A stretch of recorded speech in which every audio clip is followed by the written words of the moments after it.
40 دن کا بادشاہ۔ پرانے زمانے کی بات ہے کہ ملک فارس پر ایک بادشاہ حکومت کرتا تھا۔ وہ بہت پریشان رہتا تھا کیونکہ ملک میں چوری اور ڈکیتی عام تھی۔ باوجود کوشش کے بھی وہ اس پر قابو نہیں پا رہا تھا۔ ایک دن بادشاہ پریشانی میں محل سے نکل کر جنگل کی طرف چل پڑا۔ اس نے دیکھا ایک لکڑہارا بہت محنت سے لکڑیاں کاٹ رہا ہے۔ لکڑہارا بادشاہ کو دیکھ کر اس کے پاس آیا اور کہنے لگا، بادشاہ سلامت، آپ کسی شاہی سواری پر نہیں آئے؟ بادشاہ نے اپنی پریشانی کی وجہ بتائی تو اس نے کہا، اگر آپ اجازت دیں تو میں کچھ عرض کروں۔ بادشاہ نے سر ہلایا تو وہ بولا، آپ مجھے کچھ دن ملک پر حکمرانی کی اجازت دیں، مجھے امید ہے کہ یہ برائی ختم ہو جائے گی۔ بادشاہ نے اسے بخوبی اجازت دے دی۔ لکڑہارا بادشاہ بن گیا تھا۔ اس نے فوراً حکم جاری کیا، اگر ملک میں کسی بھی طرح کی چوری ہو جائے تو فوراً چور کا سر قلم کر دیا جائے گا اور جو اس کی سفارش لے کے آئے گا اس کو بھی پھانسی دے دی جائے گی۔ لوگوں نے اس حکم پر توجہ نہ دی اور اگلے دن کسی کے گھر سے زیور چوری ہو گئے۔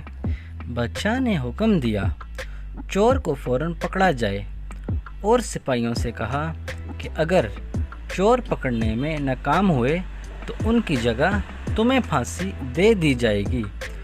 کچھ روز گزرنے کے بعد سپاہیوں نے چور پکڑنے میں کامیاب ہو گئے۔ انہیں جیل میں بند کر دیا گیا۔ لوگ اب ڈر کے مارے سفارش نہ کریں اور بادشاہ کے باپ کے پاس گئے اور اس سے گزارش کی وہ بادشاہ سے معافی دلوائے۔ وہ ان کے ساتھ جانے پر راضی ہو گیا۔ بادشاہ نے جب سفارش کے طور پر اپنے باپ کو دیکھا تو سپاہیوں کو حکم دیا کہ ان کو جیل میں بند کر دیا جائے۔ پھر اصول کے مطابق جو حکم جاری کیا گیا تھا اس کی تکمیل کر دی گئی۔ چوروں کے سر قلم کر دیے گئے اور جو سفارش لے کے آیا تھا اس کو پھانسی دے دی گئی۔ اس صورتحال نے سب لوگوں کو خوفزدہ کر دیا۔ اب کوئی راستے میں بھی پڑی ہوئی چیز کو دیکھتا تو اس کو اٹھانے کی ہمت نہ کرتا۔ آہستہ آہستہ ملک سے چوریاں ہونا بند ہو گئیں۔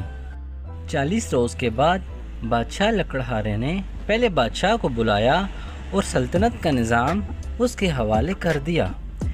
بادشاہ اس کی حکمرانی اور اصول پرستی سے اتنا خوش ہوا کہ اس کو اپنا وزیر مقرر کر دیا۔